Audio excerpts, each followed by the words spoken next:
ऐका मग मित्रांनो 12वा रविवार. एकजुटीने पेटल रान तुफान आले या काळ्या भुईच्या भेटीला हे आभाळ आले या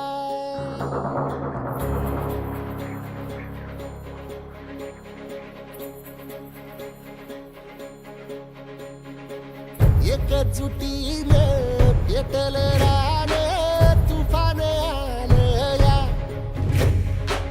काळ्या भुईच्या भेटीला हे आभाळ आले देख सकाळी मॉर्निंगला सक्षम कडून कोच मिळेल तुम्हाला. जर तुम्हाला प्रिपरेशन करायचं असेल तर सकाळी तुम्ही ते येऊ शकता. एकही रुपया तुम्ही तुमच्या पद्धतीने द्यायचा नाहीये. दुसरी गोष्ट, आपण एक मिनी पोलीस भरती घेतोय एक्झाम. 2 ऑक्टोबर ते 10 ऑक्टोबरच्या मध्ये एक्झाम घेऊ.